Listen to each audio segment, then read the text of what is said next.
नमस्कार, स्वदेश न्यूज के खास प्रोग्राम जनता मांगे जवाब में आपका स्वागत है। आपके साथ मैं हूं स्मृति पाठी। जनता मांगे जवाब में आज बात अशोक गहलोत और सचिन पायलट के बीच चल रही दूरियों की, अंदरूनी कलह और रार में फंसी राजस्थान सरकार की, और बात सचिन पायलट की प्रेशर पॉलिटिक्स की। जी हाँ, साल के आखिर में होने वाले विधानसभा चुनाव को लेकर मुख्यमंत्री अशोक गहलोत के सामने दोहरी चुनौतियां हैं। चुनौती सिर्फ भाजपा ही नहीं बल्कि सचिन पायलट की भी है। दरअसल 2018 में जिस तरह से मध्य प्रदेश, छत्तीसगढ़ और राजस्थान में कांग्रेस सत्ता में आई, उससे कलह मचना लाजमी था।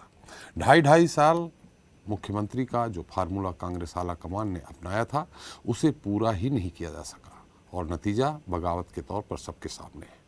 राजस्थान में कांग्रेस की कलह अभी की नहीं है। दरअसल सितंबर 2022 में सचिन पायलट को उम्मीद थी कि उनके लिए कुछ अच्छा होने वाला है।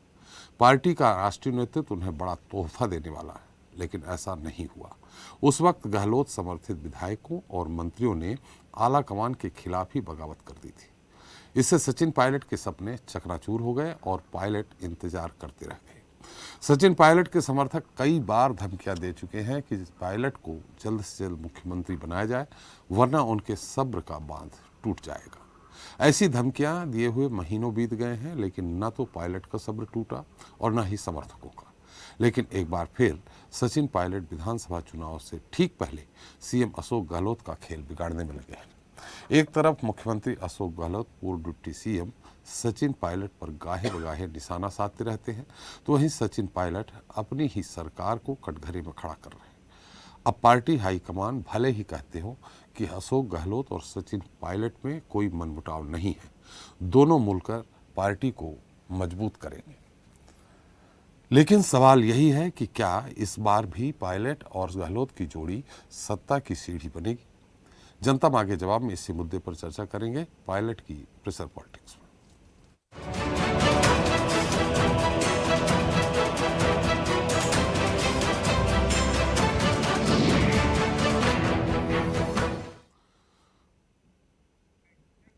तो राजस्थान में सचिन पायलट और अशोक गहलोत के बीच सत्ता संघर्ष लगातार चल रहा है। एक दूसरे के कार्यक्रम से अशोक गहलोत और सचिन पायलट दूरी बनाए रहते हैं, किसी भी मंच पर एक साथ नहीं बैठते दिखते। उधर राहुल गांधी की सदस्यता रद्द होने के खिलाफ चले कार्यक्रमों से भी सचिन पायलट ने दूरी बनाई। पार्टी आला कमान के हस्तक्षेप के बाद और राहुल गांधी की भारत जोड़ो यात्रा के राज्य से गुजरने के दौरान इन दोनों नेताओं के मतभेद दूर होते दिख रहे थे, लेकिन ऐसा हो नहीं सका। अब एक बार फिर सचिन पायलट अपनी प्रेशर दिखा रहे हैं। पेपर लीक मामला उठाने के बाद इस बार वे भाजपा की वसुंधरा सरकार में हुए भ्रष्टाचार को लेकर बागी हुए हैं, जिसको लेकर वो सीएम अशोक गहलोत के खिलाफ अनशन करेंगे। सचिन पायलट ने मुख्यमंत्री अशोक गहलोत पर बड़ा हमला बोला और कहा कि भ्रष्टाचार के मामले में अशोक गहलोत बीजेपी के नेताओं को बचा रहे हैं, और इसी के विरोध में सचिन पायलट ने 11 अप्रैल को शहीद स्मारक पर एक दिन का अनशन करेंगे।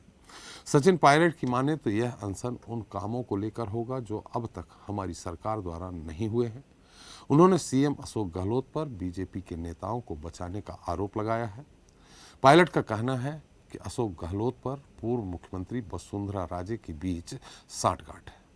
उन्होंने कहा कि विपक्ष में रहने के दौरान जितने भी घोटाले हुए हैं, अशोक गहलोत ने सब दबा दिए। पायलट ने कहा कि कांग्रेस पार्टी ने वादा किया था कि सत्ता में आएगी तो भ्रष्टाचार के मामलों की जांच करेंगे, लेकिन मिले जुले खेल में सारे मामले दबा दिए गए। सचिन पायलट का दावा है कि उन्होंने मुख्यमंत्री अशोक गहलोत को 2 चिट्ठियां लिखी, जिनमें कहा है कि हमने और आपने भाजपा और वसुंधरा राजे पर जो आरोप लगाए थे उनकी जांच करवाई है, लेकिन सुना नहीं जा रहा।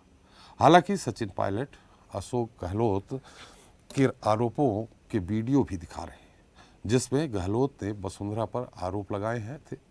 सचिन ने कहा कि हमने विपक्ष में रहते हुए कड़ा संघर्ष किया था, जिसके कारण हम सत्ता में आए। विपक्ष में रहते हुए हमने वसुंधरा राजे सरकार के शासन में भ्रष्टाचार के कई मुद्दे उठाए। सचिन ने कहा कि हमारी विश्वसनीयता तब होगी जब विपक्ष में रहकर जो आरोप लगाए जाते हैं उन पर कार्रवाई की जाए। अब इसकी वजह से राजस्थान कांग्रेस में फिर उथल पुथल है, और सवाल यही है कि क्या सचिन पायलट चुनाव से ठीक पहले अशोक गहलोत का खेल बिगाड़ देंगे? क्या पायलट की प्रेशर पॉलिटिक्स रंग लाएगी? क्या सीएम अशोक गहलोत पायलट की बात मानेंगे? इन्हीं सवालों का जवाब तलाशते हैं जनता मांगे जवाब में पायलट की प्रेशर पॉलिटिक्स में। लेकिन पहले सुन लेते हैं कि पायलट ने कहा क्या।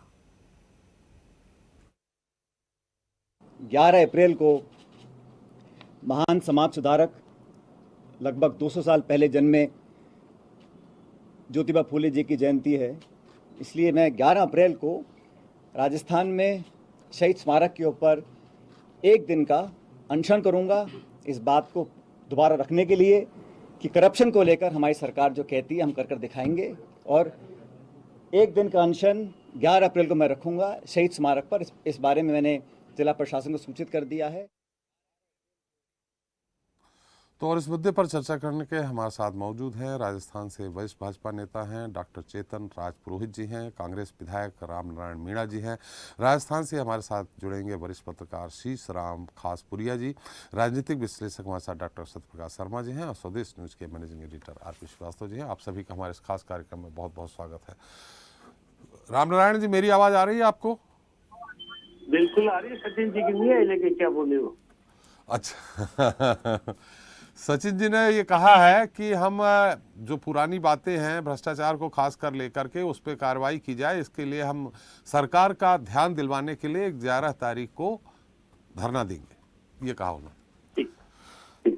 चलिए, ये पार्टी के अंदर ही क्या हो रहा है? अपनी ही सरकार को पायलट जी घेर रहे हैं। ऐसे में तो आने वाले चुनाव में बड़ा दिक्कत हो जाएगी आप लोगों को। देखिए, राजस्थान में अभी तक सीएम का चेहरा घोषित नहीं हुआ है जी। इसलिए कॉमन बात है। एक नंबर 2, भारतीय जनता पार्टी कांग्रेस की गलतियां भुना भुना करके दिल्ली तक पहुंच गई, उन्होंने कुछ किया नहीं, इसलिए उनसे मोह भंग हो रहा है। राजस्थान में हमने बीजेपी के करप्शन के खिलाफ बहुत हल्ला बोला, इसमें कोई दो राय नहीं। और पिछली सरकारों में बीजेपी ने जितना भ्रष्टाचार किया शायद आप सोच नहीं सकते जी। तो हमें कुछ तो करना चाहिए जी। अब ये बात अलग है कि सार्वजनिक रूप से बैठ रहे हैं या पार्टी प्लेटफॉर्म पे बात करना चाहिए। अब पार्टी प्लेटफॉर्म पे शायद मीटिंगें नहीं हो रही होगी जी, तो उनके दिमाग में आ गई होगा, लेकिन ऐसा कुछ नहीं है। ये मुद्दा बहुत अच्छा है, इससे हमने यदि एक्शन लिया तो भारतीय जनता पार्टी बहुत नीचे चली जाएगी, इसलिए इसको पॉजिटिव भी लिया जा सकता है। मैं तो इसको पॉजिटिव ले रहा हूँ। ये किसी व्यक्ति के खिलाफ नहीं है जी। ये कांग्रेस पार्टी को मजबूत करने के लिए, बीजेपी को कमजोर करने के लिए जो बातें हो रही है उसको हमें पॉजिटिव लेना चाहिए ताकि हम मजबूत बन सके। कांग्रेस को जो ईमानदारी का जो हम लेकर के सर्टिफिकेट आए, हमारे को जनता स्वीकार करे। और आज जनता करप्ट लोगों को स्वीकार नहीं करते। कांग्रेस को जो क्वेश्चन लगता है कुछ मंत्रियों के खिलाफ जिस तरह का आरोप है, वो आरोप ही जनता भूलेगी, बीजेपी को भ्रष्ट पार्टी मानेगी, तो राजस्थान का नक्शा बिल्कुल साफ हो जाएगा जी। मतलब इससे साफ है कि गहलोत जी बचा रहे हैं भारतीय जनता पार्टी की सरकार में जिन लोगों ने करप्शन किया था, क्योंकि 4.5 साल हो गए उन्होंने जांच कराई नहीं। नहीं, ऐसा कुछ नहीं है। गहलोत जी को जानकारी, मतलब समय जो है जी, वो काम करने का, वो काम कर रहे हैं, सरकार को चला रहे हैं, इसलिए उनके ध्यान में नहीं आया होगा। तो सचिन पायलट पार्टी के आदमी हैं जी, और सेंटर में मिनिस्टर होने से नेता हो गए जी। हालांकि इन सबसे ज्यादा चुनाव मैंने लड़ा है, सबसे ज्यादा समय में विधायक रहा हूं, लेकिन जी, आज की तारीख में सचिन पायलट क्योंकि दिल्ली में स्थिति में रहे हैं, प्रदेश कांग्रेस के अध्यक्ष रहे हैं, तो वो ये बात कह रहे हैं कि इसके बारे में हमें कुछ करना चाहिए। और गांधी जी की मूर्ति के सामने बैठ या कोई सार्वजनिक स्थान पर बैठ करके है धरना प्रदर्शन करना, हमने सुखाड़े जी के टाइम पे जब हम बच्चे थे हमने देखा है कांग्रेस का झंडा लगा के हम लोग आंदोलन करते थे जी। और सुखाड़े जिस मांग को पूरी करते थे तो जनता में मैसेज जाता था हमारी सरकार ने हमारा काम कर दिया जी। मैसेज दे रहे कोई खास बात नहीं है, ये अच्छा मैसेज होगा, इसमें कोई नुकसानदायक कोई बात नहीं लगती मुझे। तो एक तरफ बीजेपी सरकार के करप्शन को नहीं उठाना चाहते, दूसरी तरफ वरिष्ठता को भी गहलोत जी अवॉइड कर रहे हैं। आप सांसद भी रहे हैं, सबसे ज्यादा बार विधायक रहे हैं, फिर भी आपको मिनिस्टर नहीं बनाया उन्होंने। देखिए, मेरे जहां तक प्रश्न है, मेरा हमेशा टिकट भी काटते हैं, यही तो कह रहा हूं। कांग्रेस का झगड़ा नहीं है, ग्रुपिज्म का झगड़ा है जी। मैं कांग्रेस में हूं, मैं किसी ग्रुप में नहीं हूं। जी यही कारण है कि दोनों ने जब मंत्रिमंडल का डिसीजन किया, इनसे ठीक परिस्थिति में काम कर सकता हूं। जी और मेरी कौम राजस्थान में वोट देती है। आज पावर में लोग बैठे हैं जिनकी जातियां भी वोट नहीं देती। जो जाति से वोट नहीं दिला सकते वो आदमी पावर में है, जी। इसलिए कांग्रेस कमजोर है। भाई कांग्रेस बहुत मजबूत है जी। आज भी, आम जन की, गरीब की और किसान की, गांव की पार्टी है। जी मेरा प्रश्न तो ये है कि मैं किसी गुट में नहीं हूं। हाई कमान यदि मजबूत है तो निश्चित तौर पे सारी बातें जानता होगा, और मजबूत नहीं है तो स्थितियां दूसरी बन जाती है। जी चलिए, चेतन जी हमारे साथ हैं। चेतन जी, मेरी आवाज आ रही है आपको? हाँ बिल्कुल आ रही, क्लियर है। चेतन जी, आपकी तो बल्ले बल्ले है, ये आपस में ही अगर लड़ रही हैं कांग्रेस के अंदर, तो बीजेपी को एक तरह से क्लियर कट गोल साफ है, आप गोल मारिए। मगर ऐसा नहीं है, अगर कहीं गहलोत जी अगर जांच कराने में तुल गए तो बहुत सारी चीजें परते बाहर आ जाएंगी जो चुनाव के समय उचित नहीं है। सबसे पहले तो सभी साथियों को मेरा नमस्कार। जी दो बातें कहना चाहता हूं मैं। जी एक बात तो ये है कि इसमें एक गाने की लाइन है, कहीं पे निगाहें कहीं पे निशाना। जी दूसरा है, सहा भी ना जाए कुछ कहान भी ना जाए। जी सचिन पायलट जी का पूरी प्रेस कॉन्फ्रेंस मैंने कल देखी थी, जी और उनको वो जिस दुविधा में फंसे हुए हैं, वो दुविधा इंगित ये करती है कि उनको दोनों को खुश करना है, आला कमान को खुश करना है जी और गहलोत साहब को निशाना बनाना है। जी इसमें पूरी कहानी ये है कि पिछली सरकार तो बहाना है, गहलोत पर निशाना है। जी इस सरकार पर निशाना है। ये क्यों है ये बताता हूं मैं आपको। जी सचिन जी ने चुनाव राजस्थान में होने 6 महीने के बाद में, जी है ना, बात कर रहे हैं, पहले तो कर रहे हैं केंद्र की भ्रष्टाचार की, जिस प्रकार से कांग्रेस के नेताओं के खिलाफ भ्रष्टाचार की एजेंसियां जो काम कर रही है, और उस पे बात बोले, वो नेशनल हेराल्ड पे बोले, यंग इंडिया पे बोले, जबकि बोलना उनको चाहिए था राजस्थान में वर्तमान में क्या चल रहा है, पहली बात। दूसरी बात, राजस्थान सरकार की नाकामियां 4.5 साल जो रही है, जो पूरे राजस्थान की 7 करोड़ की जनता ने, अपन सबने देखी है, जिस प्रकार से सड़कों पर पेपर आउट का मामला हो, जी तृतीय श्रेणी शिक्षकों का मामला हो, वीरांगनाओं का मामला हो, डॉक्टरों का मामला हो, चाहे किसी का भी मामला हो, जिस प्रकार से लाठी तंत्र चला है, अगर सचिन जी इन बातों को रखते प्रेस कॉन्फ्रेंस में, तो मेरे को ऐसा लगता है कि चुनाव में जाने के लिए उनके लिए बहुत उपयोगी रहता। राजस्थान की जनता भी सोचती है हमारी बातें इन्होंने उठाई है और सरकार के खिलाफ उठाई है। तीसरी बात, इसमें राजनीति क्या होता है, टाइमिंग और मैसेजिंग का खेल है सर, राजनीति। जी जी इसमें दो ही फैक्टर में महत्वपूर्ण है, मैसेजिंग और टाइमिंग। जी सचिन जी ने जो टाइमिंग चुना है, वो टाइमिंग इसलिए चुना है कि राजस्थान में चुनाव आ रहे हैं, अब समय बचा नहीं है। जी अगर इतने दिन इंतजार कर रहे थे, क्या पता आला कमान कुछ दे दे, आला कमान कुछ दे दे। इस इंतजार में 4.5 साल निकाल लिए, ना भ्रष्टाचार याद आया, ना पिछली सरकार याद आई, कोई भी याद नहीं आया। आज इसलिए याद आ गया कि गहलोत साहब पे निशाना लगाने के लिए और अल्लाह कमान भी खुश रहे, इन दोनों को बैलेंस करने के लिए ये काम किया था सचिन जी ने। कल अशोक गहलोत ने आज और भी तगड़ा काम कर दिया, उन्होंने महात्मा फुले जयंती की छुट्टी घोषित कर दी कल इसी की काउंटर में। लेकिन बात यह है कि राजस्थान की राजनीति में सचिन जी का जिस प्रकार से पिछली बार इन्होंने क्या धोखा दिया था गुजरों को, कांग्रेस सरकार ने धोखा ये दिया था कि अंडर करंट एक मैसेज दिया था, सचिन पायलट जी राजस्थान के मुख्यमंत्री बनेंगे। और जिस प्रकार से माननीय मुख्यमंत्री जी ने शपथ ली थी, उस दिन दिल्ली जयपुर हाईवे पर जिस प्रकार के जाम लगाए गए थे, गाड़ियां जलाई गई थी, ये सूचित करता है, ये इंगित करता है कि गुजर कितने भयंकर इनसे नाराज हुए थे कि उनके साथ धोखा हुआ था। धोखा तो ये सभी के साथ कर रहे हैं, और सबसे बड़ा धोखा 4.5 साल किया है राजस्थान की जनता के साथ। जिस प्रकार से राजस्थान की जनता ठगा हुआ महसूस कर रही है, और कांग्रेस की जो आपस की लड़ाई जो है सचिन जी की और गहलोत साहब की, ये कोई आज की तो है नहीं। ये गुड़गांव प्रकरण को ले लीजिए, विधायक दल की बैठक को ले लीजिए, विधायक दल की बैठक के पहले धारीवाल साहब के घर जो बैठक उसको ले लीजिए, और तो और भ्रष्टाचार का आरोप कांग्रेस के मंत्री और विधायक लगा रहे हैं। मैं आपको उदाहरण बताता हूं, भरत सिंह कुंदनपुर ने क्या चिट्ठी लिखी है, आचार्य प्रमोद कृष्ण जी ने क्या कहा है, जो उनके बहुत बड़े नेता प्रियंका गांधी के एडवाइजर है, उनका मैंने खुद ने सुना है। जिस प्रकार के आरोप कांग्रेस के नेता, कांग्रेस के विधायक, कांग्रेस के मंत्री लगा रहे हैं सरकार के ऊपर, तो ये भारतीय जनता पार्टी का आधा काम तो यही लोग कर रहे हैं। वही तो मैंने आपसे कहा भारतीय कि आपकी तो बल्ले बल्ले है, गोल साफ है, कोई गोल बीच में रुकावट नहीं है। राजनीति में कभी गोल साफ नहीं होता है। जी राजनीति में मेहनत की जरूरत होती है, संगठन की जरूरत होती है। और हमारे 3.5 साल सतीश जी बेसान ने जिस प्रकार से संगठन को पन्ना प्रमुख से लेकर प्रदेश तक खड़ा किया है ना, वो हमारी सबसे बड़ी ताकत और हमारी सबसे बड़ी पूंजी है।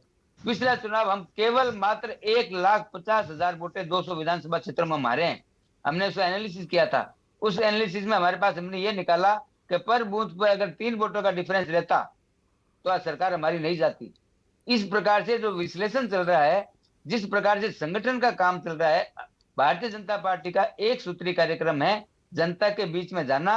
और आपको ध्यान होगा अभी हमारा कार्यक्रम चल रहा है वर्तमान में जी जिला मुख्यालय पर जन आक्रोश घेराव का कार्यक्रम है जो 18 तारीख को बीकानेर में है, आज राजसमंद में था। ऐसे अलग अलग जिलों में हम लोग कर रहे हैं। हम क्यों कर रहे हैं कि हम धरातल की जनता को ये बताना चाहते हैं कि किस प्रकार से कांग्रेस की सरकार ने धोखा किया। अभी एक एग्जांपल बताता हूँ आप धोखे का। ओपीएस की बहुत चर्चा करते हैं ये। ओपीएस दे दिया। ओपीएस का आपको पता है आज तक क्या हो गया? ओपीएस देने से पहले इन्होंने ना तो कमेटी बनाई, ना अध्ययन किया, और बाद में केंद्र सरकार के पाले में गेंद डालने की कोशिश की। 56,000 करोड़ रुपए आप हमारे को दीजिए। ये तो ओपीएस का हस्र। 467 क्वारी आ गई विभिन्न विभागों की। राजस्थान सरकार के वित्त विभाग के पास क्वारी आज तक कंप्लीट नहीं हुई है। दूसरी बात आप बताऊं 500 रुपए सिलेंडर का, इसमें भी आपने अगर 2-3 दिन पहले न्यूज पेपर राजस्थान के पढ़े होंगे तो उसमें ये लिखा है वित्त विभाग ने फाइल अटका दी है उसको 500 रुपए सिलेंडर वाली। अब आते हैं बिजली पर। बिजली कंपनियों ने इनको कह दिया पैसा कहां से आएगा, क्योंकि ये ओपीएस लागू करने के लिए भारत के अन्य राज्यों की जो सरकारें कोशिश कर रही है, चाहे कांग्रेस की है चाहे भाजपा की है, वो पहले कमेटी बना रहे हैं। कमेटी बना करके उसके प्लस माइनस उसका एनालिसिस करके वास्तव में अगर देने का मन है, गंभीरता से अगर देने का मन है तो ये काम करती है। और एक नई चीज बताता हूँ, आज तक केंद्र के अंदर आर्बिट्रेटर नियुक्त नहीं किया ओपीएस का। आपको बहुत जोरदार चीज बता रहा हूं मैं, ट्रिब्यूनल है वहां पे। अगर केंद्र सरकार पैसा नहीं देती है, मान लो इनको ऐसा लगता है, तो ये वहां पे क्यों नहीं जाते ट्रिब्यूनल में? आज तक नहीं, क्योंकि इनको देना तो है ही नहीं। इनको तो केवल घोषणा करनी है। घोषणा करके जनता के वोट लूटने का जो प्रयास किया था, पिछली बार किया था, इस बार चेहरा बेनकाब हो गया है। और आने वाले चुनाव में राजस्थान की जनता इनको माफ करने वाली नहीं है। कांग्रेस की लड़ाई से हमारा कोई लेना देना नहीं है। तो लड़ाई तो कांग्रेस से ही होगी ना? नहीं, कांग्रेस की आपस की लड़ाई की, अंदरूनी लड़ाई जो कांग्रेस की है उसमें भारतीय जनता पार्टी का कोई लेना देना नहीं है। और ये जिस प्रकार से अंतर्द्वंद में 4.5 साल सरकार चली है, और इनको केवल एक चीज का ध्यान रखा, आउट सरकार बचाएं कैसे। रात को काउंटिंग होती है विधायकों की, रात को ये पता किया जाता है कौन व्यक्ति किस मंत्री के घर गया, कितने टाइम तक रहा, कौन विधायक किसके पास गया, कौन मंत्री किस मंत्री से मिला। इन सब बातों में 4.5 साल निकाल लिया कुर्सी बचाने के लिए, और राजस्थान की जनता को कोई काम नहीं किया। और इस अंतर्द्वंद की लड़ाई में लास्ट बात कहता हूँ, लास्ट बात जी, इस कांग्रेस के अंतर्द्वंद की लड़ाई में नुकसान किसका हुआ है? ना तो सचिन जी का हुआ है, ना विधायकों का हुआ है, ना मंत्रियों का हुआ है। नुकसान हुआ राजस्थान की जनता का। राजस्थान, क्योंकि जब अंतर्द्वंद होता है तो ब्यूरोक्रेसी पे भी आपका कंट्रोल नहीं रहता है। फ्लैगशिप योजना आपकी सड़क पर उतरती नहीं है। क्यों नहीं उतरती है? क्योंकि आप कंसंट्रेट नहीं कर पाते उस काम पर। और जब कंसंट्रेट नहीं कर पाते तो आप इस प्रकार से अचानक आपको घोषणा करनी पड़ती है। चुनाव से केवल 6 महीने पहले, 150 दिन पहले ये घोषणा करने का जो घोषणाजीवी जो तंत्र चल रहा है, ये 4.5 साल अगर ये काम करते तो आज इनको आनंद फानंद में ये इस तरीके का मैं बताऊं निर्णय नहीं लेने पड़ते। धीरे धीरे स्टेप बाय स्टेप करते जाते तो आज इस प्रकार से ये नहीं होता। राजस्थान की जनता त्रस्त भी नहीं होती। और राजस्थान की जनता को अगर ये राहत देते तो ना तो सचिन जी का मुद्दा आता, ना गहलोत साहब का मुद्दा आता, ना, क्योंकि जनता अगर आपके साथ है तो जनता आपको मत देगी। लेकिन जनता मत आपको इसलिए नहीं देगी कि 4.5 साल तक चाहे किसान हो, चाहे युवा हो, चाहे महिला सुरक्षा हो, चाहे सामाजिक सुरक्षा हो, हर वर्ग बिल्कुल बिल्कुल। जिस पर एक और एग्जांपल और बताता हूँ। चेतन जी आ रहा हूँ, मैं आपके पास आ रहा हूँ, फिर से आ रहा हूँ। लास्ट एक लाइन, आरटीएच जो पास किया था ना, आरटीएच बहुत बड़ा, मैं मानता हूँ अच्छा काम का बिल था। उसमें क्या हुआ? डॉक्टर ही कुछ नहीं है भाई साहब। पीड़ित पक्ष अगर कुछ जो उसका स्टेक होल्डर है, स्टेक होल्डर से अगर आप बातचीत नहीं करेंगे, पहले बातचीत, अब 16 दिन के बाद में बात मान ली ना उनकी, अगर ये बात 16 दिन पहले मान ली तो राजस्थान में जिस प्रकार से जानने गई है हॉस्पिटलों में, उनके लिए कौन रेस्पॉन्सिबल है? आज 16 दिन के बाद में जो बात माननी गई है, वो बात अगर 16 दिन पहले मान लेते, हड़ताल खत्म हो जाती, तो राजस्थान की जनता को कितनी राहत मिलती हॉस्पिटलों में। मैंने देखा है किस प्रकार से जान गई है। जी चेतन जी, इतना ही है केवल कि कांग्रेस का अंतर्कलह खत्म होए। हम तो भगवान से प्रार्थना करते हैं। चलिए, अंतर्कलह खत्म हो जाएगा तो आपके लिए दिक्कत होगी, अंतर्कलह खत्म हो जाएगा तो आपके लिए दिक्कत होगी। कोई चिंता नहीं है, राजस्थान की जनता की चिंता है, जनता का राहत मिले। चलिए, हम आपके पास फिर से आते हैं, मीणा जी के पास भी जाएंगे। हमारे साथ विक्रम आर्य जी हैं, वरिष्ठ पत्रकार हैं। विक्रम जी, मेरी आवाज आ रही है आपको? बता रहे हूँ जयपुर से। हाँ विक्रम जी, मेरी आवाज आ रही है आपको? आ रही है साहब, बिल्कुल आ रही है जी। विक्रम जी हमारे साथ जयपुर से ही जुड़े हैं। विकास आ रहे विकास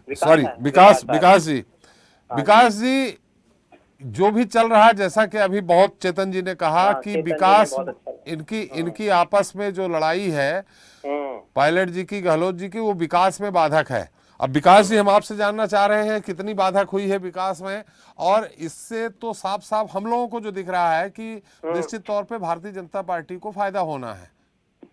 देखिए, ये तो एक तय चीज है कि अगर एक ही घर के अंदर दो जगह लड़ाई होगी तो पास वाले को फायदा तो होना पक्का है जी, पहली चीज जी। और रही बात सचिन पायलट साहब की, और जो जैसा कि उन्होंने अभी प्रेस कॉन्फ्रेंस करी और कल धरने के बारे में बात कर रहे हैं वो जी कि, और लेकिन उन्होंने एक मुद्दा उठाया, वसुंधरा जी के समय के जो हुए भ्रष्टाचार थे उनको गहलोत साहब ने नहीं माना या उनके ऊपर कोई कार्रवाई नहीं करी, पहली चीज।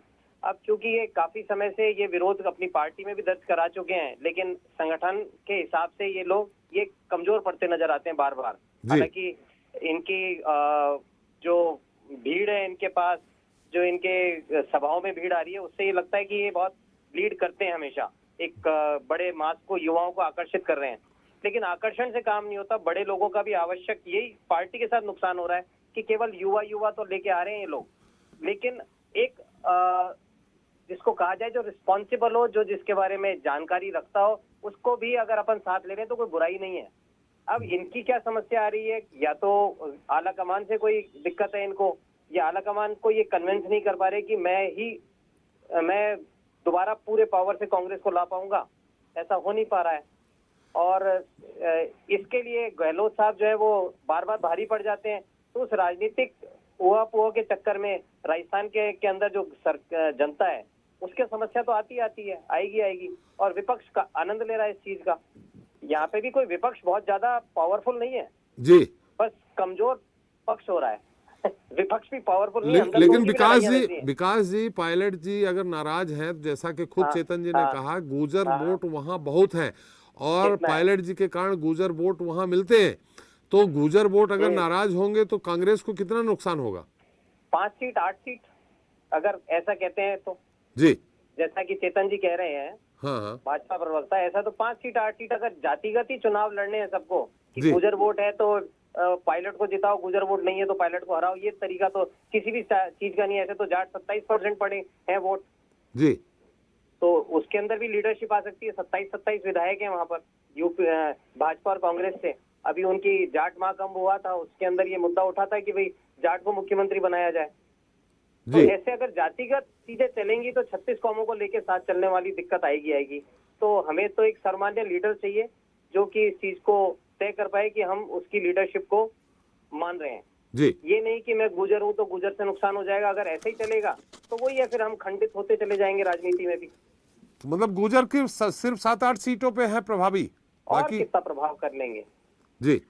चेतन जी आता हूँ आपके पास, हमारे साथ राजनीतिक विश्लेषक हैं सत्यप्रकाश शर्मा जी। सत्यप्रकाश जी, मेरी आवाज आ रही? बिल्कुल आ रही सर। कहावत वही है कि आपसी लड़ाई में दूसरे को फायदा मिलता है, लेकिन हो सकता है ये मैसेज, जैसा कि मीणा जी ने कहा है, कि अगर गहलोत जी ने जांच बिठा दी और जांच तुरंत करवा दी तो जांच में देखे कुछ न कुछ तो आएगा जब एजेंसी जांच करेगी। और पायलट जी ने ये कहा है कि एक तरफ केंद्र सरकार की एजेंसियां विरोधियों के यहाँ, विपक्षियों के यहाँ लगातार कार्रवाई कर रही हैं और वहाँ राजस्थान के अंदर नहीं कर रही। क्या आपको लगता है कि कहीं ना कहीं वसुंधरा जी और गहलोत जी में आपस में सांठ-गांठ है? जी देखिए त्रिपाठी साहब, चाहे मीणा साहब कुछ भी कहें, क्योंकि उनकी पार्टी की अपनी मर्यादाएं हैं जिसके तहत वो बोल पा रहे हैं, लेकिन इन फाइटिंग पायलट और गहलोत के बीच में कोई मना नहीं कर सकता उसको, वो तो साफ दिखती है। लेकिन देखो, आपने एक बहुत अच्छा प्रश्न पूछा कि क्या वसुंधरा राजे और गहलोत के बीच में कुछ इंटरनल पैक्ट है। देखिए, ये पैक्ट इलेक्शन जब 2018 में हुआ उस समय ये कोई पैक्ट नहीं था। क्योंकि वो आमने सामने थे, यहाँ पर 2 लीडर्स थे, वहां अकेली वो थी। लेकिन इसमें कोई दो राह नहीं, भारतीय जनता पार्टी के पास देश के अंदर कोई ऐसा लीडर है जो सेंट्रल लीडरशिप को चैलेंज करता है, तो वो केवल वसुंधरा राजे सिंधिया है। और वसुंधरा के कारण आपको बताऊं, सचिन पायलट अपने ऑपरेशन में सफल नहीं हो पाए, क्योंकि ये स्थिति आपने देखा हो कि यहां मध्य प्रदेश में वो स्थिति निर्मित नहीं हो पाई, क्योंकि यहां पर शिवराज सिंह चौहान लीड करते हुए दिख रहे थे सामने, और भी लीडर थे, लेकिन वहां पर वसुंधरा राजे के पास जो एमएलए हैं वो शायद इतने एमएलए कोई दूसरे लीडर के पास उस समय नहीं थे, और जिसके कारण वो नहीं चाहती थी कि, क्योंकि सचिन पायलट स्वयं मुख्यमंत्री बनना चाहते थे, ना केवल डिप्टी सीएम, क्योंकि डिप्टी सीएम तो ऑलरेडी वो थे ही। तो इस कारण कहीं ना कहीं वसुंधरा राजे उनके बीच में पेच बनी और वो ऑपरेशन फेल हुआ। इसमें कहीं ना कहीं अशोक गहलोत की चतुराई भी मानी जा सकती। अब ये जो रिलेशन डेवलप हुआ उस समय, कहीं ना कहीं इस चीज को इनिशिएट करने में गहलोत साहब का भी बड़ा रोल रहा होगा, जिसके कारण इन दोनों के बीच में शायद ये पैक्ट हुआ हो, आई एम नॉट कंफर्म, कि इस चीज को दबा दिया जाए। देखो, ये माइनिंग जो स्कीम था उसमें 45,000 करोड़ का स्कीम माना जाता था, और ये इलेक्शन के दौरान मैनिफेस्टो में मेंशन है या नहीं, पर ये चीज कई बार इलेक्शन के कैंपेन के दौरान ये चीज आई जरूर थी जी। लेकिन अब आपको एक चीज और बताऊं कि कांग्रेस के सामने भी एक बड़ी समस्या है लीडरशिप के सामने। आपने 2022 में पंजाब के इलेक्शंस देखे, पंजाब इलेक्शंस के मुहाने पर बिल्कुल ठीक वैसा ही राजस्थान जा रहा है, वहां उन्होंने लीडरशिप चेंज की, आपने परिणाम देखा क्या हुआ। इसको देखते हुए कहीं ना कहीं छत्तीसगढ़ और राजस्थान को भी जैसा था उसी पर होल्ड कर दिया लीडरशिप ने।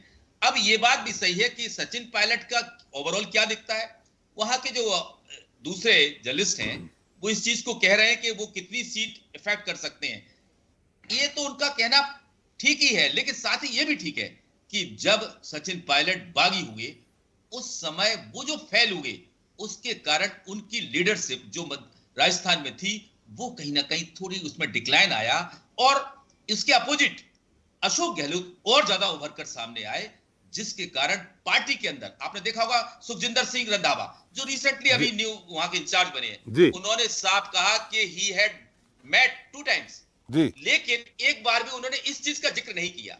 आप जब 2020 में ज्योतिरादित्य के बाद अगर डिससैटिस्फाइड पार्टी से हुए थे, उस समय भी तो इस मुद्दे को उठा सकते थे, लेकिन नहीं उठाया, क्योंकि उस समय पार्टी के साथ आप बीजेपी के साथ काम करना चाहते थे। इससे इन्होंने अपनी मुख्य विरोधी वसुंधरा को तो टारगेट किया ही किया है, साथ ही कहीं ना कहीं कांग्रेस के अशोक गहलोत को भी किया है, और इसके कारण वो शायद अगर उनकी अभी भी कोई इंटरनल पॉलिटिक्स कोई चल रही हो बीजेपी के साथ, तो वो एक बड़ा प्रयास है कि वसुंधरा पर एक बड़ा चार्ज लगाते हुए पार्टी में उनको पीछे कर दिया जाए भारतीय जनता पार्टी, अगर वे भारतीय जनता पार्टी ज्वाइन करते हैं तो ये चीज स्पष्ट दिखती है कि यहां सचिन पायलट पार्टी के हमदर्द तो नहीं दिखते हैं, क्योंकि अगर हमदर्द होते तो प्रेस कॉन्फ्रेंस बुलाकर इन सब चीजों को नहीं कहते, वो पार्टी के अंदर प्लेटफॉर्म पर कहते, अपने न्यूली इंचार्ज को कहते, पार्टी हाईकमांड को बोलते। लेकिन ये सब साफ संकेत देता है कि ये कहीं ना कहीं सिद्धू की राह पर चल पड़े हैं, और एक बार असफल होने के बाद अब उन्होंने दूसरा टारगेट वसुंधरा को किया है। लेकिन ये भी तय मानिए कि जिस प्रकार से सेंट्रल लीडरशिप इनका सपोर्ट कर रही है अशोक गहलोत का, तो वहां लीडरशिप चेंज करने का कोई आसार अभी मुझे राजनीतिक हलचल में नहीं दिखता है, क्योंकि इसके कारण सबसे बड़े यही है।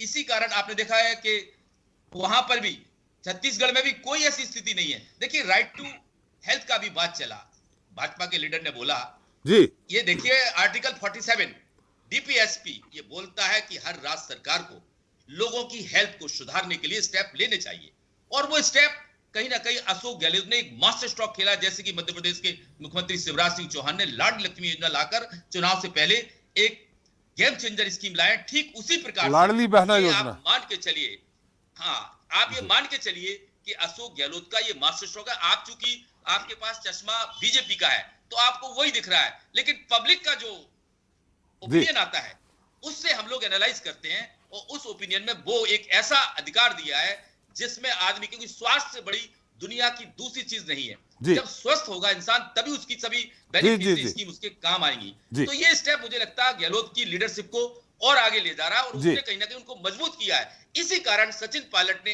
इस टाइम देखते हुए कहीं ना कहीं उनकी अंदर बातचीत चल रही होगी कहीं ना कहीं, जी, और जी। इस चीज को उन्होंने मुद्दा बनाया है। जी जी श्रीवास्तव जी, बिल्कुल मुद्दा बनाया है, लेकिन मुद्दा अब कितना काम आएगा? हालांकि क्या, जैसा कि सत्यप्रकाश जी ने कहा है कि उनको अपने पार्टी प्लेटफार्म का में बात रखनी थी, हाईकमान के सामने रखनी थी, रंधावा जी के सामने रखनी थी। क्या आपको लगता है कि नहीं रखी होगी? जब नहीं सुनी गई है तब इस तरह के तेवर अपनाए जाते हैं। देखिए त्रिपाठी जी, जब भी कोई नेता इस तरह का स्टेप लेता है जी तो निश्चित रूप से कोई न कोई बात तो उनको प्लेटफार्म पर, अगर कांग्रेस के प्लेटफार्म पर या जो मुख्यमंत्री के यहाँ या हाई कमान के यहाँ जो प्रभारी हैं उनके यहाँ अगर उनकी बात सुनी जाती तो शायद उनको ये स्टेप नहीं उठाना पड़ता, पहली बात। दूसरी बात ये है कि जिस तरह से उन्होंने निशाना साधा है गहलोत पर, अशोक गहलोत को निशाना साधने साथ साथ उन्होंने वसुंधरा राजे को भी साधा। जी। कारण ये था कि जब पिछली बार स्प्लिट होने की स्थिति थी, जब भारतीय जनता पार्टी पूरी तरह से एक तरह से था कि वहाँ भी विभाजन होगा, मध्य प्रदेश की तर्ज पर राजस्थान में भी जो है सरकार जा सकती है, वहाँ पर निश्चित रूप से अगर, अब हम ये ऐसे हम लोग घोषित रूप से तो नहीं कह सकते, अगर वसुंधरा राजे ने उनको सहयोग किया होगा तो क्यों उनके माइनिंग घोटाले और तमाम चीज़ों पर जो है ये बात आएगी और उस पर जांच करेंगे। एक बात तो ये।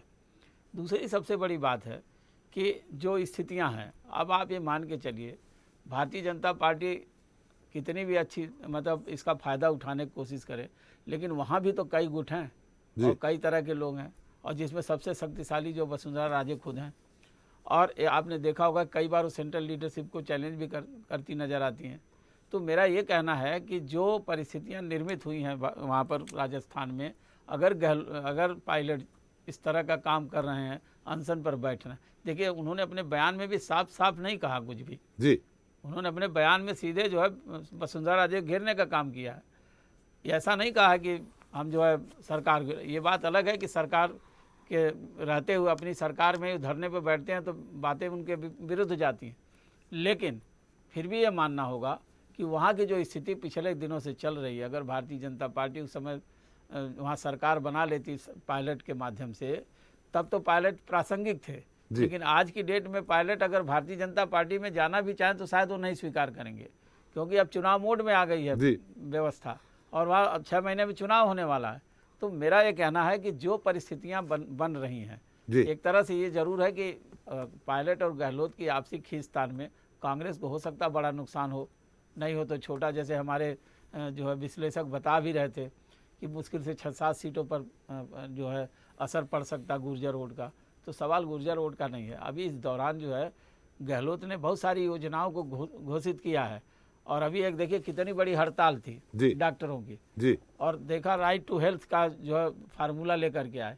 तो ये बहुत सारे नेता जो है जब भी मुख्यमंत्री जब भी चुनाव नज़दीक आते हैं तो बहुत सारी योजनाओं को लेकर के सामने चले आते हैं। अब इसका कितना उनको आने वाले समय में फ़ायदा होगा ये तो वक्त बताएगा।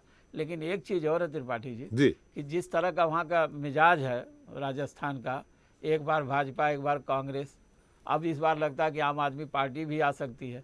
हो सकता है कि पायलट अगर कांग्रेस से हटें तो आम आदमी पार्टी का कहीं चेहरा न बन जाए, ऐसी स्थितियां भी बन जाती हैं। और राजनीति में कुछ भी मतलब कयास लगाना, कुछ भी कयास लगाया जा सकता है, कब कौन कहाँ जा सकता है।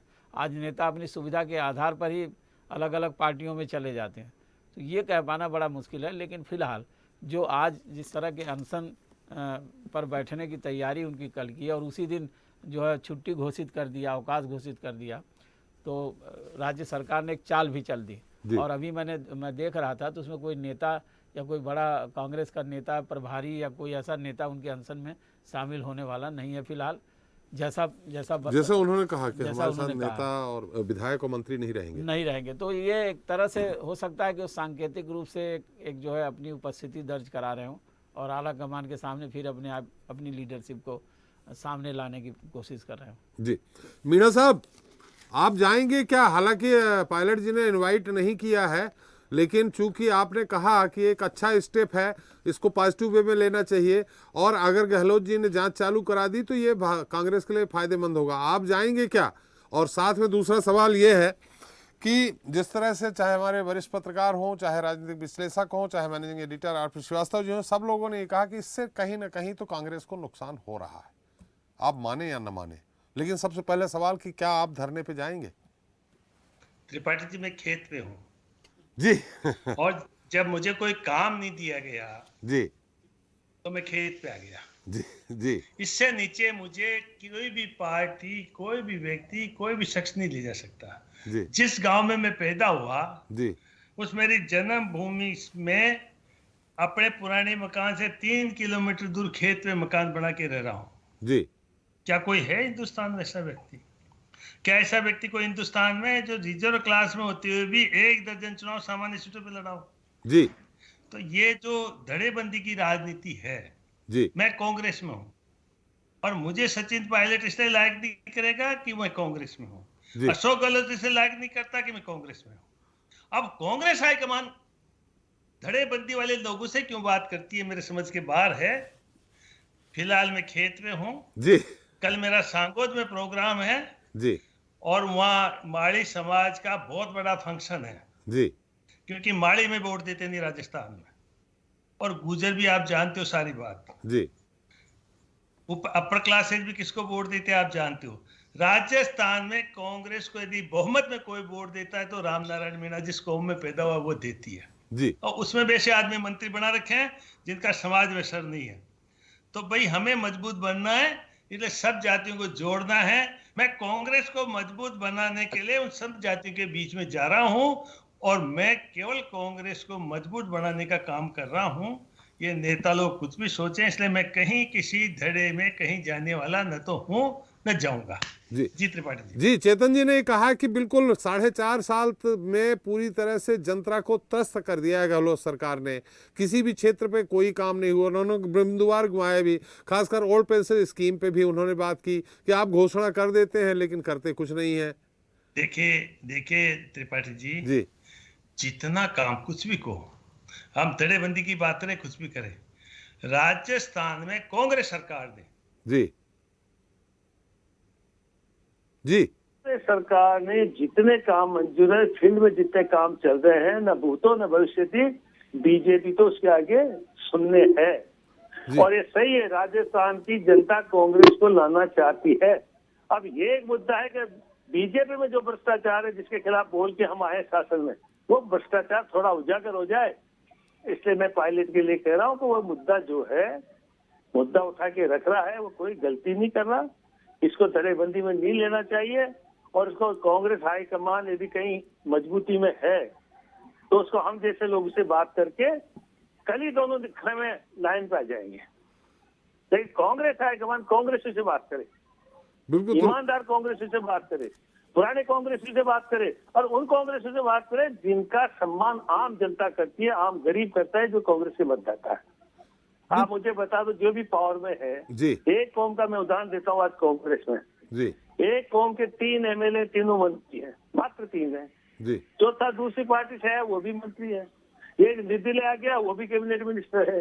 तो बैलेंस होना चाहिए जी, और यदि बैलेंस हो गया अब भी 4 महीना जी, तो कांग्रेस को राजस्थान में कोई नहीं रोक पाएगा। मुख्यमंत्री हाईकमान से जो बन जाएगा, कोई दिक्कत कहीं भी नहीं है त्रिपाठी जी। नहीं तो फिर मैं खेत में हूँ, गहलोत जी, मुझे किसी ने नोता भी नहीं दिया, मुझे किसी ने नोता भी नहीं दिया है, न अशोक जी ने रोका न पायलट ने कहा कि मैं रह नहीं पाऊँ, इसलिए मैं कांग्रेस में हूँ, मैं कांग्रेस का काम कर रहा हूँ। और कल मेरी मीटिंग देख लेना आप, मेरी मीटिंग देख लेना, माड़ियों का हज्जुम उबड़ेगा और सांगोद में भरत सिंह जी के साथ और एक हमारे स्वास्थ्य मंत्री आ रहे हैं, उनके साथ आप देख लेना, खूब तगड़ी मीटिंग होने वाली है। तो गहलोत जी तो हम तो जांच क्यों नहीं करा रहे वसुंधरा जी की?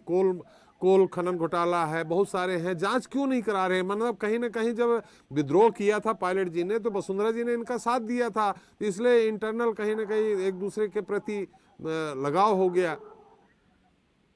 देखिए ये बात तो हमारे फूड एंड सप्लाई मिनिस्टर कह चुके हैं जी, इसलिए उसके बारे में ज्यादा करना ठीक नहीं है।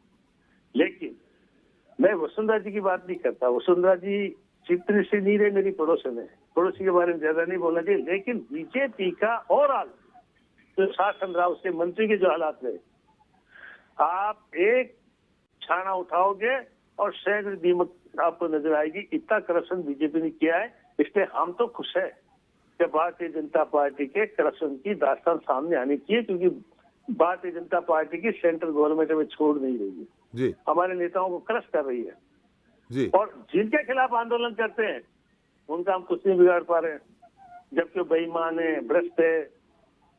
इसलिए मेरा आज कहना है कि मैं तो सैद्धांतिक आदमी हूँ, मैं कांग्रेस के सिद्धांत में विश्वास करता हूँ। मुझे इंदिरा जी ने पहला टिकट दिया था, जी इंदिरा जी नहीं है, मैं उसी सिद्धांत पर उसी लाइन में चलूँ। जी जी जी जी त्रिपाठी जी। खैर, आप जैसे राजनेता तो बहुत कम बिरले बचे हैं सैद्धांतिक सिद्धांत के साथ चलने वाले। जी चेतन जी, आप कुछ कहना चाह रहे थे जब वरिष्ठ पत्रकार विकास आर्य जी अपनी टिप्पणी कर रहे थे।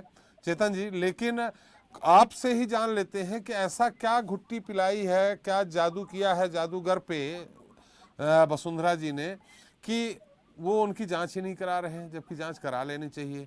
और दूसरा सवाल ये है कि आपके यहाँ भारतीय जनता पार्टी में भी तो कई गुट हो गए हैं।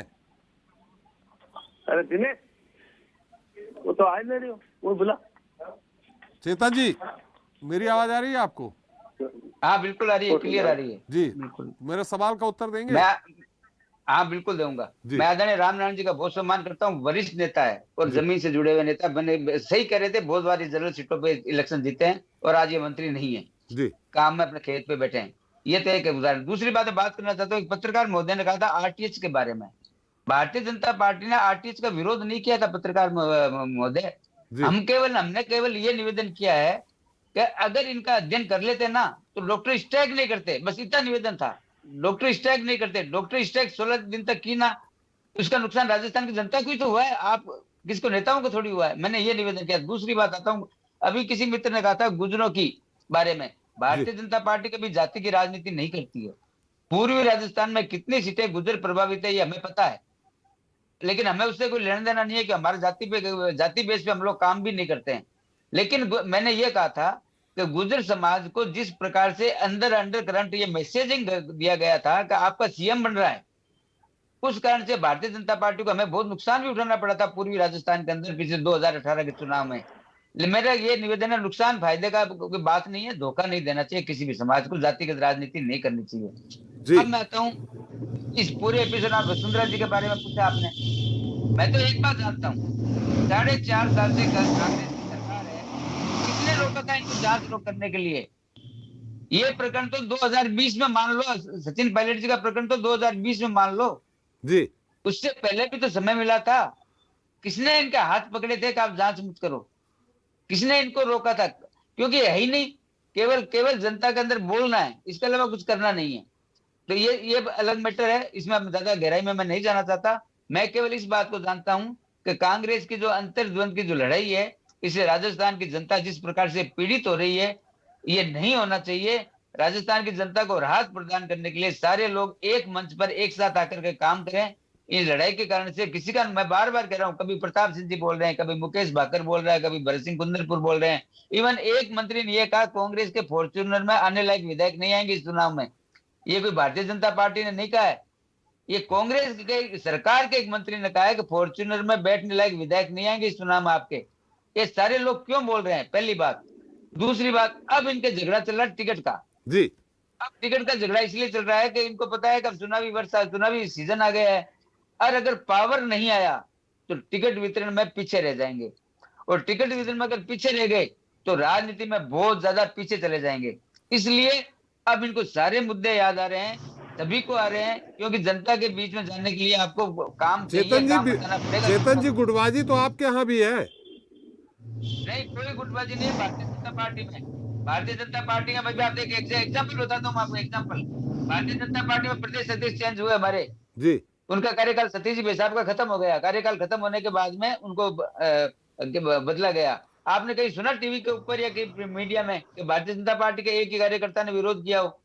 कांग्रेस की स्थिति ये है कि आप ब्लॉक अध्यक्ष नहीं नियुक्त कर पाइए 4.5 साल में, आपको मैं बता रहा हूँ। लेकिन वसुंधरा जी को सीएम का चेहरा नहीं बनाएंगे, सीएम नहीं बनाएंगे, तब विरोध आ जाएगा सामने।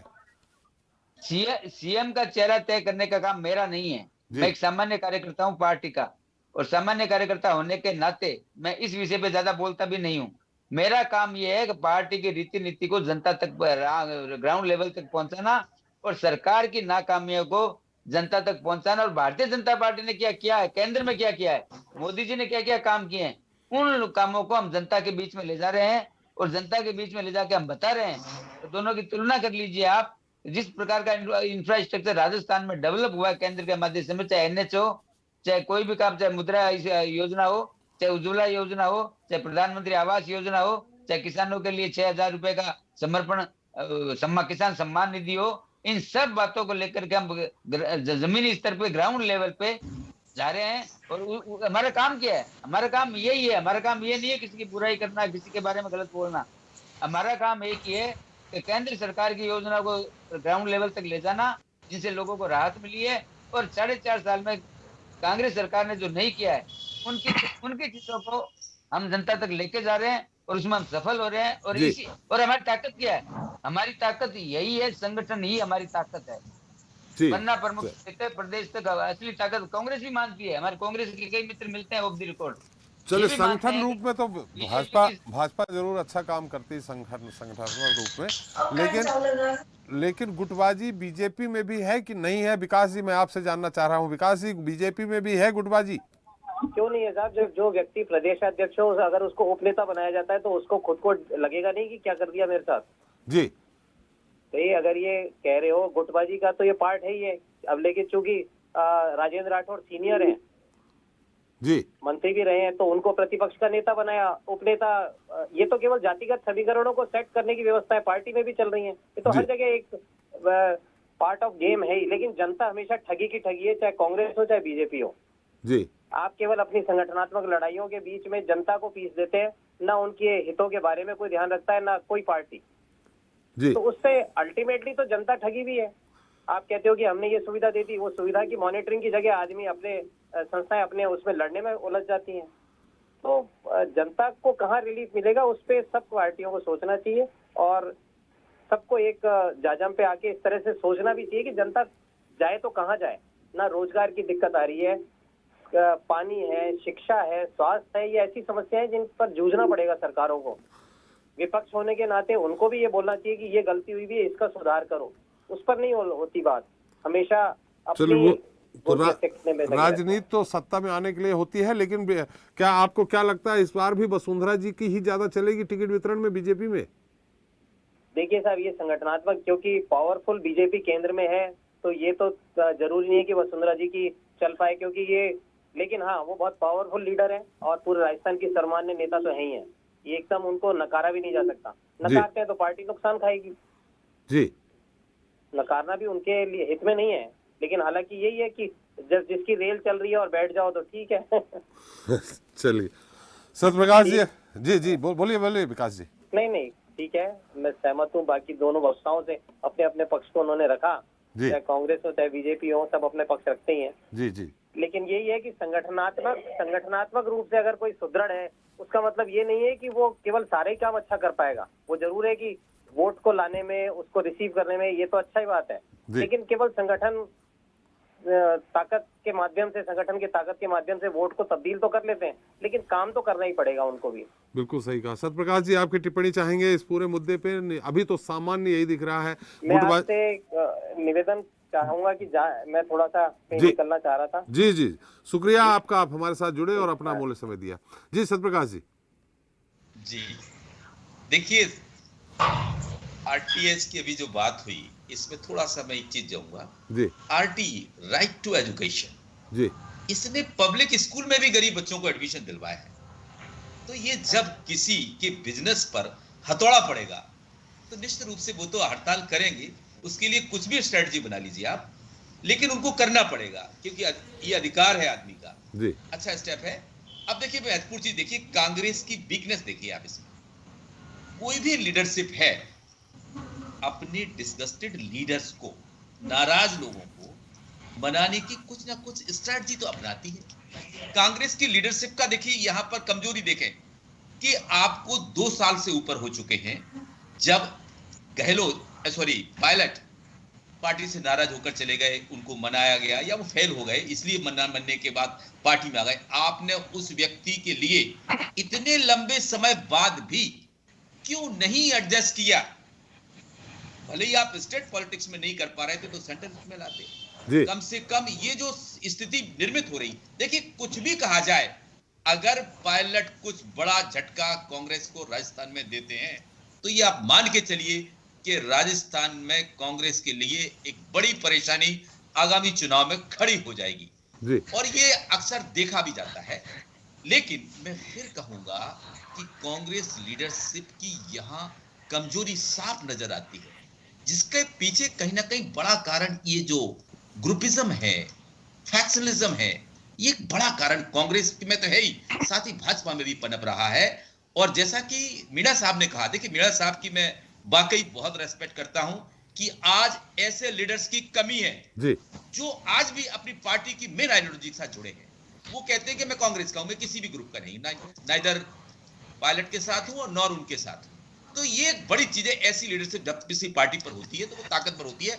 आज कांग्रेस में इसकी कमी का सबसे बड़ा कारण वीक लीडरशिप, और इसके कारण कहीं ना कहीं पायलट को दोबारा मौका मिला कि 2.5 साल में अभी तक मुझे कुछ नहीं किया, तो निश्चित रूप से अब तो कुछ नहीं होने वाला, तो या तो करो या मरो, या ये धमकी भी हो सकती है लीडरशिप के लिए कि शायद अब कुछ कर दे। कि यहां पर उन्होंने एक बात कही थी, मैं आपको एक चीज क्लियर कर दूं कि जो रंधावा जी हैं जी, उन्होंने एक इंग्लिश डेली को अपने इंटरव्यू में कहा कि मुझसे मेरे इंचार्ज बनने के बाद 10 से 15 बार कि लगभग पायलट मुझसे मिल चुके हैं, पर उन्होंने ये इशू एक बार भी डिस्कस नहीं किया, न रेज किया। तो इन स्थितियों में अगर आज वो ये चीज इशू लेकर आ रहे हैं तो इससे कहीं ना कहीं, जैसा कि हमारे आरपी श्रीवास्तव ने एक बड़ी अच्छी बात कही थी कि एक रास्ता आम आदमी पार्टी की तरफ भी उनका जाता दिखता है जी। क्योंकि मध्य प्रदेश, राजस्थान में एक ऐसी स्थिति निर्मित होती है हमेशा, कभी भाजपा तो कभी कांग्रेस, अल्टरनेट एक दूसरे के पास आते रहते हैं। लेकिन मैं अब आपको फिर कह रहा हूं, आज कांग्रेस की स्थिति वहां इतनी खराब नहीं है लीडरशिप गहलोत के कारण। तो ये कहीं ना कहीं कांग्रेस को एक मजबूती तो दे ही रही है। अगर ये मजबूती बनी रही तो गहलोत और मजबूत होंगे और पायलट और वीक होंगे। इसलिए हो सकता है कि पायलट कोई बड़ा स्टेप उठाए, अगर अब भी सेंट्रल लीडरशिप ने उनको सेटिस्फाइड करने का प्रयास नहीं किया। देखिए यहां पर दो आपने देखा होगा, राज्यसभा के इलेक्शन हुए, आप उनको राज्यसभा से भेज के एडजस्ट कर सकते थे, आप पार्टी ऑर्गेनाइजेशन में जनरल सेक्रेटरी बना सकते थे, और तो वो ये चीज आज उठना बंद हो जाती। लेकिन मुझे समझ में नहीं आता कि कांग्रेस हाईकमांड क्या कर रहा है इस मामले में, क्योंकि कई जगह ऐसी करके इनकी पार्टी टूटती जाती है। कांग्रेस हाईकमान की कमजोरी के कारण कांग्रेस की ये स्थिति है। मध्य प्रदेश में कांग्रेस हाईकमान इंटरफेयर करता तो शायद सरकार उन्हीं की होती। जी, देखिए मध्य प्रदेश का आपने अच्छा इशू उठाया। मध्य प्रदेश में आपने देखा होगा सरकार गिरी। यहां हम एक चीज तो कहेंगे कि कमलनाथ से गहलोत बाकी जादूगर निकले, कमलनाथ वीक निकले। कमलनाथ अपने इतने एमएलए को संभाल के नहीं रख पाए और गहलोत साहब ने संभाल लिया। और आप देखें कि नंबर ऑफ एमएलए उनके साथ ज्यादा थे पायलट के साथ, जबकि ज्योतिरादित्य के साथ केवल 16 एमएलए थे। बकाया के एमएलए तो भारतीय जनता पार्टी के लोगों ने, जो बड़ी लीडरशिप थी उसने मैनेज किए थे। तो इसके बावजूद भी वो बचे रहे और यहां कमलनाथ जी चले गए। यानी कि इससे ये स्पष्ट होता है कि गहलोत साहब की वहां ऑर्गेनाइजेशन, अपने एमएलए पर एक बड़ी पकड़ मानी जा सकती है, जिसके कारण वो इतने बड़े संकट से भी उभर कर चले गए। अब इसमें एक चीज और सामने दिखती है कि कांग्रेस निर्णय क्यों नहीं ले रही। जी शत्रुघ्न जी, समय कम है हमारे पास। एक मिनट जी, आधा मिनट। एक बड़ा कारण और भी हो सकता है कि कहीं ना कहीं दाग पायलट पर लगा, इसलिए अगर कहीं वो उनको ज्यादा तवज्जो देते हैं तो उस तवज्जो से कहीं पार्टी को नुकसान ना हो और दूसरे लोग भी इसी अंदाज में आके कुछ चीज मांगने का प्रयास करें, उससे कहीं खिसक ना जाए। लेकिन डिससैटिस्फाइड लीडर को सेटिस्फाइड करने का काम लीडरशिप का होता है। मैं ओवरऑल एक ही बात कहूंगा कि इसमें लीडरशिप कमजोर नजर आती है। जी श्रीवास्तव जी, आपकी इस पूरे बहस पे, पूरे उस मुद्दे पे टिप्पणी और कंक्लूजन क्या, उपसंहार क्या है? देखिए त्रिपाठी जी, हमको तो लगता है कि लीडरशिप यहाँ कमजोर नहीं नजर आती है जी। अगर कमजोर नहीं आती तो आपस में समझौता कराती होती जी। निश्चित रूप से सचिन पायलट को कई बार समझाया भी गया होगा, लेकिन मेरा ये कहना है कि जिस तरह से गहलोत ने सरकार को बचाया, जो स्थितियां निर्मित करने का, देखिए दुविधा थी हाईकमान की, जो स्थितियां निर्मित हुई थी सचिन पायलट के माध्यम से, उसको किसी तरह से गहलोत ने रोका है। तो ये तो दुविधा थी। अब उसमें किस तरह से, मुझे लगता है कि पार्टी लीडरशिप ने, हाईकमान ने गहलोत के हाथ में सत्ता रहने देने से 5 साल सरकार चल गई, नहीं तो वो भी नहीं चल पाती जी। और जिसको उन्होंने बखूबी चलाया 4.5 साल, अब तो 6 महीने में चुनाव होने वाला। और रही बात ये कि हमें लगता है कि गहलोत अपनी राजनीति को मतलब एक तरह से कहिए स्थिर रखने के लिए या जिस तरह से वो जा रहे थे, नेपथ्य में जा रहे थे, उसको करने के लिए इस तरह का जो है अनशन और तमाम चीज़ें ताकि चर्चा में बने रहें। और बाकी रही बात कि आने वाले चुनाव में दोनों दलों को अगर देखें त्रिपाठी जी, दोनों जगह गुटबाजी है और वसुंधरा राजे एक बहुत ही ताकतवर नेता हैं भारतीय जनता पार्टी की राजस्थान की, तो हमें लगता है कि उनको नाराज कर अगर वो लोग करते हैं, जिस तरह से यहाँ सचिन पायलट की स्थिति है वैसे ही वसुंधरा राजे की है। अगर यहाँ सचिन पायलट नाराज होते हैं, वहाँ वसुंधरा राजे को नाराज करते हैं, तो दोनों जगह स्थितियाँ लगभग सामान्य हो जाएंगी। और आने वाले चुनाव में निश्चित रूप से सारी चीज़ों को जनता, अब आपने देखा है कि बदलती रहती है वहाँ पर सरकार हर 5 साल में, तो कहीं ऐसा ना हो। और अगर वापस ला ली गहलोत तो निश्चित रूप से कांग्रेस के लिए एक बहुत बड़ी जो है बहुत बड़े मिसाल कायम होंगे। जी चलिए, समय भी समाप्त हो गया। बहुत बहुत धन्यवाद चेतन जी, रामनारायण मीणा जी, सत्यप्रकाश जी और आरपी श्रीवास्तव जी हमारे साथ चर्चा में शरीक होने के लिए और अपना मूल्य समय देने के लिए। तो जनता मांगे जवाब में आज हमने बात की दावों और वादों पर खिलाफत की, जिन्होंने पायलट को अपनी ही सरकार के खिलाफ एक बार फिर बागी बनने पर मजबूर कर दिया है। कहते हैं कि जो जीता वही सिकंदर। अब हाल फिलहाल तो मुख्यमंत्री अशोक गहलोत ही राजस्थान के सिकंदर हैं, लेकिन साथ चुनौती और चेतावनी भी है कि चुनाव में चंद महीने शेष हैं। अगर सभी को सम्मान दिया जाता है तो 2023 की लड़ाई जीती जा सकती है। पायलट ने कहा भी है कि कुछ लोगों को यह गुमान है कि हमारी उड़ान कुछ कम है, पर मुझे यकीन है कि आसमान कुछ कम है। तो अब देखना ये होगा कि पायलट की उड़ान गहलोत को कितना मुश्किल में डालती है और अशोक गहलोत उससे कैसे पार पाते हैं। तो जनता मांगे जवाब में इतना ही। नमस्कार।